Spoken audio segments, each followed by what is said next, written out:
Jordan? Jordan, right? Yeah.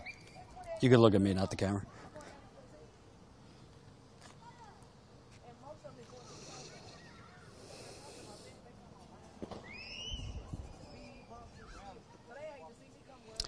Hey, it's Jordan with the Young Turks, TYT Politics, back here in St. Louis.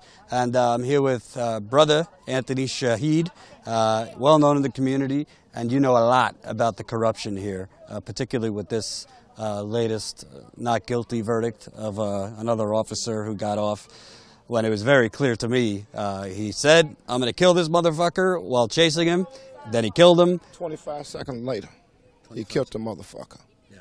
That's what he did. But go ahead. So talk to me. You filed basically a sunshine request to get information about the case.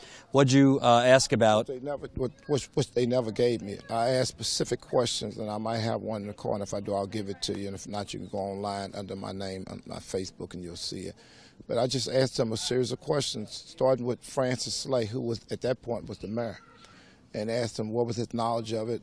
Give me all type of receipts. Give me board minutes. The meetings that they had in the minutes that they had in the board meetings. Board of Aldermen? At that time, the police board, because it wasn't under local control at that point. He was a board member. So I asked them for the minutes, because once police-involved shooting happens, the mayor has to be briefed in him being a board member on what has taken place.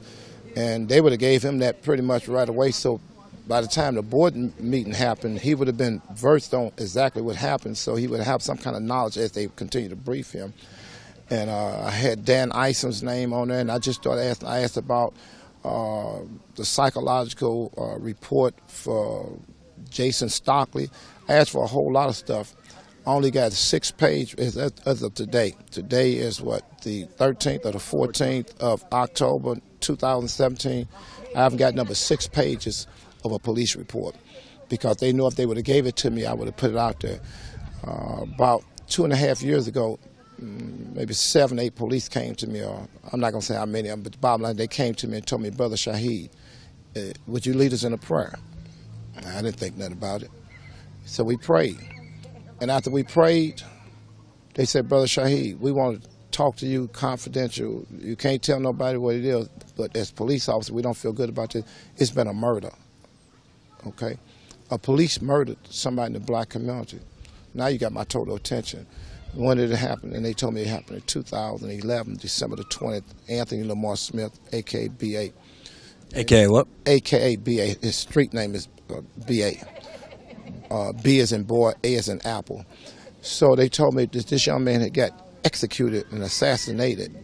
And I asked them what happened, and they started telling me about the facts and what had happened and this, that, and other, and had just a little bit of paperwork then, but started telling me about other people who could give me other information. But they was very concerned about being sought out or me divulging who they are, which I never have, because on the police department you're known as a rat. Once you're known as a rat, it's over with for you, because there's no one throughout the country, police unions don't know who you are within moments later, because they put it all up on their blog and stuff, and a cop watch and all the other kind of ways that they get their information out. And were these black officers you were speaking with? I started off with black officers, but they tied me into some white ones. Some white ones jumped on board too at the end. I wouldn't even say at the end. They started jumping on board saying Shaheed, because once I submitted that, it took me like maybe 6 or 7 months before I submitted the sunshine request, because I had to keep on digging for everything. And once I got everything, that's how I knew how to ask the right questions. That's why they never gave it to me, but they was concerned about, because I put the Honorable Minister Louis Farrakhan's name on there as a CC. I put Minister Akbar Muhammad, who's the international representative of the Nation of Islam. I put Attorney Gray, who was a former police officer that I knew about police work, and I put a pastor name on there. And between putting all that on there and consistently calling them, I wound up getting Jason Stockley locked up. It never would have happened if it wasn't so. I don't take credit for it. I give credit to the police officers. And that's why I tell people I'm not anti-police. Whoever's anti-police, that's fine. Whoever's watching this is anti-police, that's on them. I'm not against all police. I'm against bad police, or police that sit around knowing people are doing things and write the same report lying for them.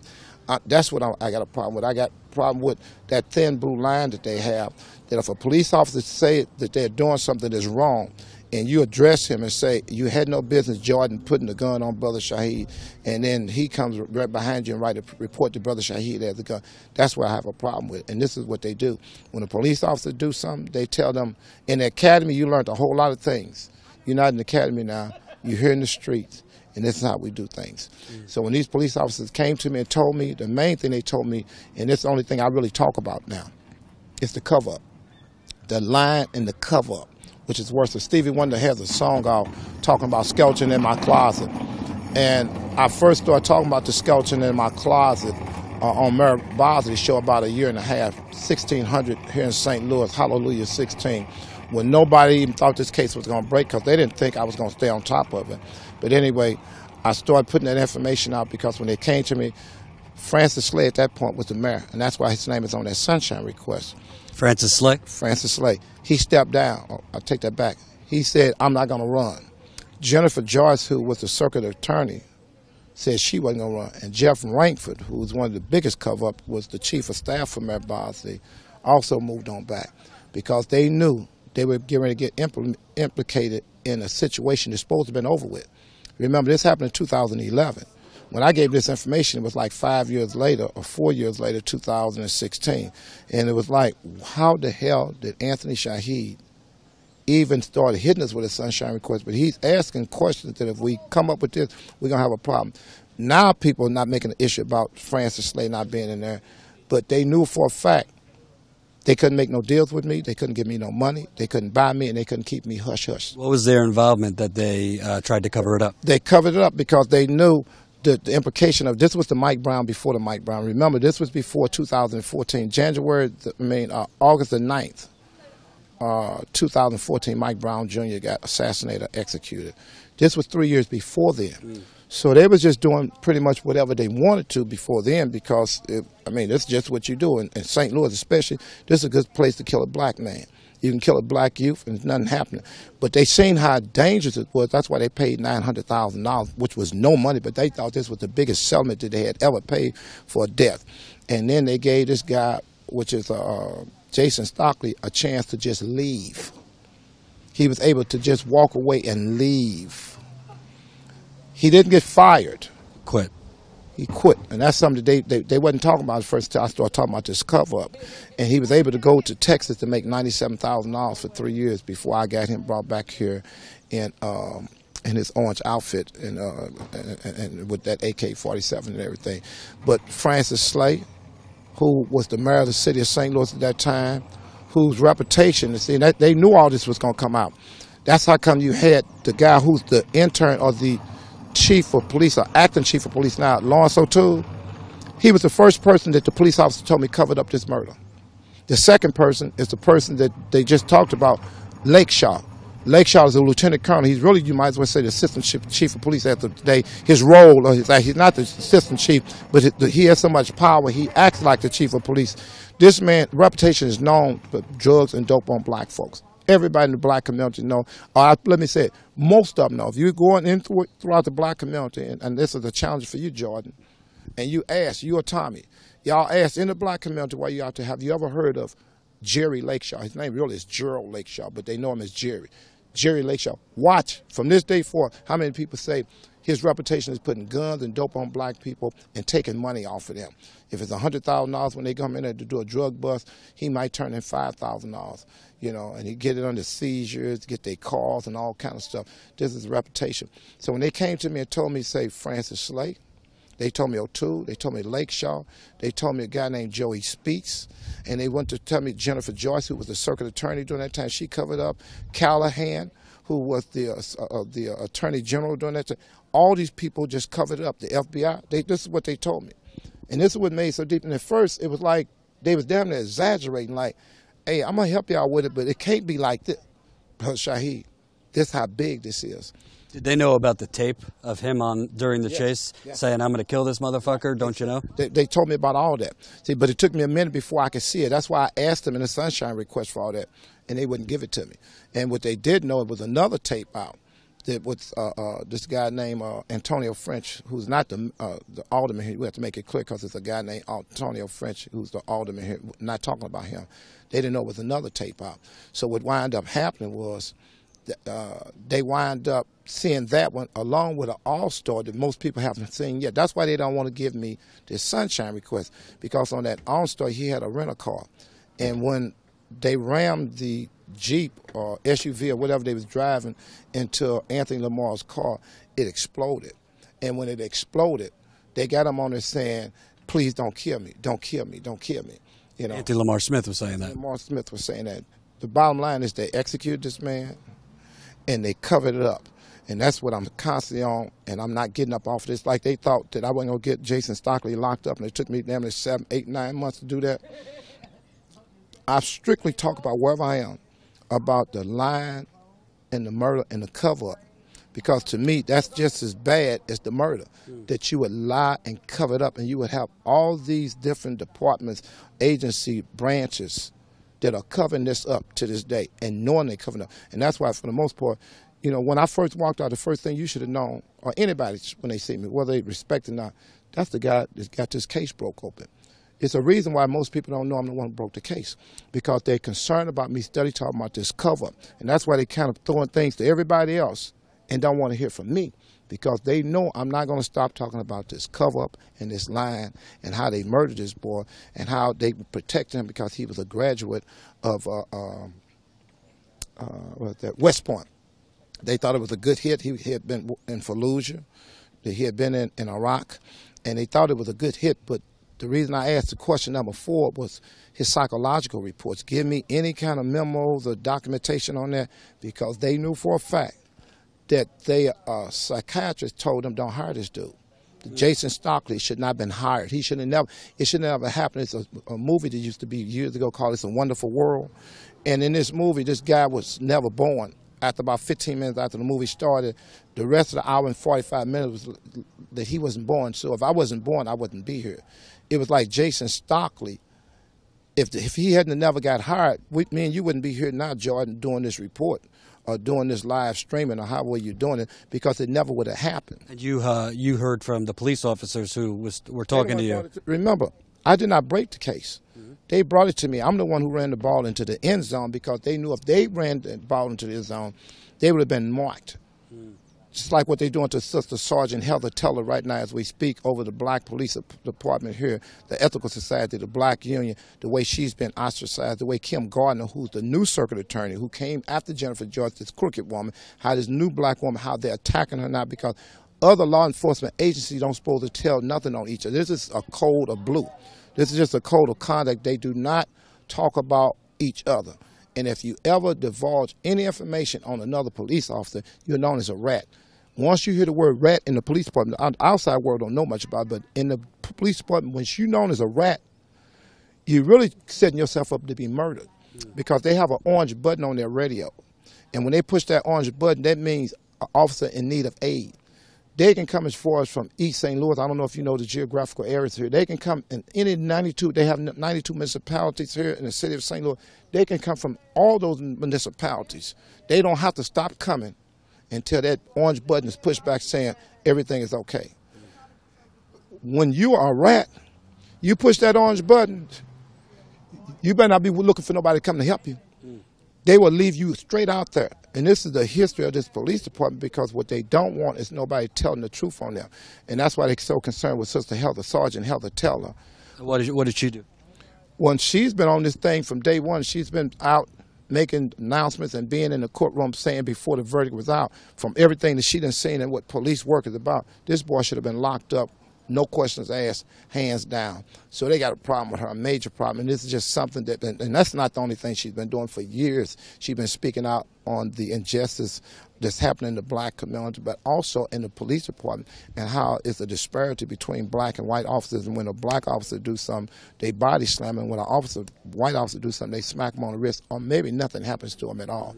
You know, so she stood with us, and that's why we keep her around, our arms around her, because we know with this cover-up, and remember how deep this cover-up is now, how major it is. You heard me say the police department. The mayor. You heard me say the mayor, his chief of staff, Jeff Rainford. who's one of the most shrewdest guys here. And then another thing is because of Francis Slade's family history. If you Google the Leisures, if you Google the Michaels, if you Google the Slades, and if you Google Webbies, Sarkis Webby, you Google those names, you'll find out their whole family has been off into gangsterism for years before he became the mayor of the city of St. Louis. That's how come Lakeshaw could be in the community. Can you imagine if we tell them the truth? And if you go through the black community like I'm asking you and start asking about who Jerry Lakeshaw is, who's the assistant, most people would think he gone. They wouldn't even know he's the assistant chief of police. They would think he in jail or he's, because they know for a fact how much. That's like me telling you El Chapo is going to get the position of assistant chief of police here in St. Louis because he done sold drugs, and and everybody knows who El Chapo is. They know it, but because of Francis Slade and his family, they covered. They had their arms around him for years because whatever he was doing was in the black community. That's why I came up with a chant: you don't kill Jews in Clayton and Ladue. It should be the same goddamn law against killing black people too.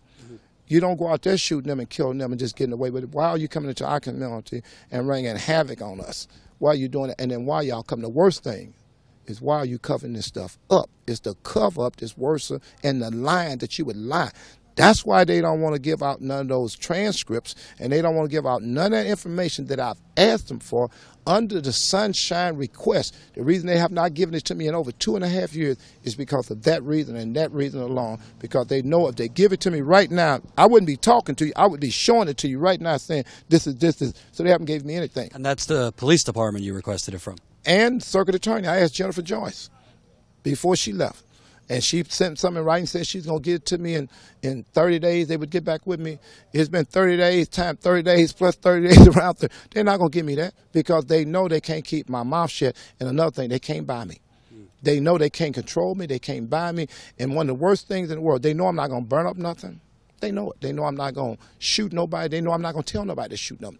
They know I'm not going to tell nobody to blow up nothing. They're concerned about this mouth talking about this cover-up and that I refuse to keep quiet on this cover-up. I was just on Roland Martin's show talking about this cover-up. Just got off a radio show that they streamed live, 4 different people along with a live radio show talking about this cover-up.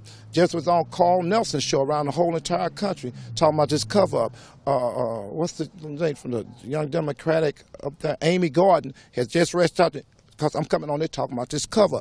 Everybody want to hear about what? The cover-up. Why are people protesting? They're protesting because of the cover-up and the things that have happened that these people are still standing on that they don't want to reveal. Because what's going to happen, if they would give me this information right now, this whole country would explode. Let me ask you about the judge, too. You would think it was his final case of his career. You have motive. You have the officer saying what he's going to do. You have, to me, it seems like he planted a gun. I'll talk a little bit on that, but I'm mostly, whenever I talk about the cover. But I'll hit that. He's gone. He's in Chicago now. You know, he left. He took his 5 weeks so he could get everything in place. He stepped right on down. You got to remember, his age, he one of the good old boys. You know, Thurgood Marshall talked about how they took off the white robes and the blue uniforms and put on the black robes. So they're on those benches now, and they just wreaking havoc on our people. And he said something about, in his 30 years of being on the bench, and every time in the urban community he heard about an urban drug dealer, he automatically tied it into guns and stuff. So that means that when you look back at some of his gun cases or drug cases, I'm willing to bet you, and I haven't looked it up, I'm willing to bet you out of 100%, 90 to 95% of the end of those brothers because of what he just said. And he gave his opinion. Nobody asked him for his goddamn opinion. We want you to go on the facts. We want to hear expert witnesses talk about their opinion. And the experts made their opinion. They said that there was no fingerprints on that gun that they supposedly had from Anthony Lamar Smith except for Jason Stockley. They act like that didn't even exist. They didn't even want to talk about it was him saying, we're going to kill this motherfucker. They talked 2 hours in the courtroom because I didn't miss none of the court. Not one day, not 1 hour, not 1 minute of nothing. They debated on if it was his voice saying this. They debated on if he had an AK-47 and should they even let that be a part of what they're talking about, because they said that's talking about policy. You should have just seen how it took on 4 or 5 subjects, damn near 5 or 6 hours on if they're going to even talk about if this was relevant. And all this has something to do with a mind state. that they brought out on a witness stand that this dude had, this Jason Stockley, had a month before this happened, Sergeant Rumps had told him, why you keep on walking around with this damn AK-47 like this? You can't just be walking out publicly. We don't supposed to have this dude. You keep forgetting it. But they forgot this dude and had some problems over in Iraq and Fallujah, and that's what he was doing. That's what they brought on the stand. They had just told him 30 days before this happened, hey, dude, you can't keep doing it. But it wasn't just him. It was about 7, 8 more of them that was around there doing this here. So, yeah, I have a problem with what that judge did, but that's what they do here in St. Louis. And when you say part of the old boys club, you mean almost like judges are also part of the not holding police accountable. The judges want to protect police, too. Them, Bob McCullough and them, the prosecutors, I mean, all of them got that same mindset because all of them have to look out for each other because they have a code of ethics amongst each other. They have to protect each other, and once one of them don't, he's a rat. That's not a code of ethics. That's a code of corruption. Correct. Well, that's what thanks for the correction, but I'm talking about with them, not with us. But this is exactly how they think, that they have to cover up, and all you're supposed to do is do what's right. You took an oath to protect and serve your community, and that's what you're supposed to do. And it's been different officers, like one of the brothers named Reddick Hudson. One of the reasons he left the police department because of corruption and people putting guns on him. One of the most brothers that's most visible than anybody, who was on HBO all the time now and worked with Al Heyman, Kevin Cunningham, left the police department on some of the same stuff. He said once he seen a little brother that he searched. And after he searched this guy didn't have no gun or nothing. So he went to go get something. He come back, the little guy in the back of the police car, and he's saying like, man, what is Jordan doing in the back of the police car? And the police officer told me something. He had a gun, hit a gun. Kevin said he looked straight at this dude like I'm looking at you. Took his keys off, went inside the car, unlocked the handcuffs out the brother, and told him to go down the street. And the guy asked, what are you doing? He said, hey, little brother, walk on down the street. And he asked me, he said, hey, man, what the fuck is you doing? He said, man, he had a gun. He said, you a goddamn, I just searched this dude, man. Fuck, he got a gun. He didn't have no gun. What did you? And took him into the police department. And him and the sergeant, it was like an argument there where they definitely going to fight. And he knew then, and my mom to get the fuck away from me because now I'm not going to be playing this little game with y'all that y'all putting guns and dope and drugs on people, and I'm standing by playing like this. Then I'm supposed to write a report saying that I seen this because that's what he was going to say next. Because him being the officer with him, and that was his partner, the last thing the officer could have wrote is this what happened, and he wrote, this is not what happened. I seen this. So he told me, he said, you write that goddamn report, you better make sure my name ain't in it. But it wasn't no more than about 30 days from me. He got the fuck away from them. And he said it didn't happen 2 or 3 times that they come into a house, and one time a sergeant went in there and was all kind of money in there. And what he wound up doing is saying, because he was there first, he said when he looked up, the sergeant said, he got this, you can go on about your business. And he had to give her a sign off on some stuff, and he wound up saying they was going to turn in like $5,000 when it was like $200,000 or $300,000 in the house. And he said, man, I'm not going to sign off on this shit. I'm not giving, as long as y'all ain't got my name on this shit, y'all do what the fuck you want to, because I ain't going to do this. And this is like what you said, it's not the code of ethics. This is something that's not ethical, that you would do this because you're there to protect and serve. And it's not all of them now. That's what I'm not trying to get. But it's enough of them that know this happening, they write those false reports with them because they're scared. Other than you, has there been any politicians, has there been any journalists that have filed Freedom of Information requests? I believe some of them have. I don't believe they've got the things they've asked for, but none of them have got. Remember, I'm the first one, so anything that they have gotten, some of them have got, I believe the Post-Dispatch got a few things, different ones, but I'm the one that they refuse to give anything to, you know, because of, I'm going to put it out on the streets. Right. See, some of the media, they control the media around here too. Most of the mayor's office work with all these folks. Yeah. I mean, tell me about that, because I've heard different things about the St. Louis Dispatch and elsewhere that they're kind of just regurgitating. Well, yeah. Well, you got to remember, all of them are in the part of a network because what they want to do is make sure the masses of the people don't get a chance to hear and see how they're actually physically killing us. What we're saying is they don't want the people to see their constitutional rights, their human rights being violated on this level. So what they try to do is show some good old boy stuff, and they'll put a pastor or two here and there, you know, and then they'll have somebody where they can pay them some money and then play like everything is okay, because they know that if the people actually see how they're executing us and their civil rights, not civil rights, their human rights and their constitutional rights is being denied, it would be all kind of things. And my last question, this isn't just a corruption with Anthony Lamar Smith. It sounds to me they do this over and over and over. For a lot of people, might not be a murder, but they do this for a lot of different things to cover up misconduct. Right, they've been doing this. This is St. Louis. This is the last place they freed the slaves. And they got a mindset here. They rather to spit on you than to speak to you. These people here are worse than Mississippi ever was. Mississippi's supposed to have a reputation during the time of Emmett Till as being the worst place. This is the worst place. You know, and if you travel throughout America, and I'm quite sure y'all ain't just stuck here in St. Louis, as you travel, you don't see the type of people that you see here. These people here, they're so racist, it's beyond sickening, and they do so much slick stuff to cover it up because they're arrogant, because they had no reason to have to cover it up. This is just where you're supposed to know how to be in your place here. And if you stay in your place, you're okay. You know, like they said with the Emmett Till case, the sheriff there said they never have a problem with the southern niggers until the NAACP and other groups would come down there and get involved. And other than that, the niggers know their place. This is how they act here in St. Louis. As long as black folks is kissing their ass and they got their hair so far up there, what they call an ass blower, they got their tongues up in their ass, they fart lickers. As long as they up in somebody's ass kissing it, they don't have no problem. It's only when a black man around here stands up that they label him, they exclude him, and ultimately they try to assassinate him. Because they assassinate your character, they try to play like it's something wrong with you. Everybody else go along with this because what they're doing, they're paying them now, like they do whores. I was about to say, it's not just racism, they're trying to protect their money too. That's exactly what they're trying to do, because there's a lot of money coming into this area, this city, and since they've already encountered the last thing they wanted, and remember, they had already paid $900,000. This isn't supposed to happen. This is supposed to Anthony Smart. To Anthony Lamar Smith's fiance, because that's who they was really dealing with. It wasn't the mother. The mother got played like she's sweet as she want to be, but the bottom line, that's how they did this here. I appreciate you keeping this information out. I appreciate you two young men, Brother Thomas. I appreciate you. I appreciate what y'all are doing. I appreciate what you're doing with Brother Tory. And if you just help us keep this information out here, that would be the best thing to ever happen. Thanks, brother. Follow me on Anthony Shaheed on Facebook. Anthony Shaheed on Facebook. Thanks, sir. Thank you. Thank you, brother. Thank you. Let me, can I get your contact? Yeah. Let me grab the phone.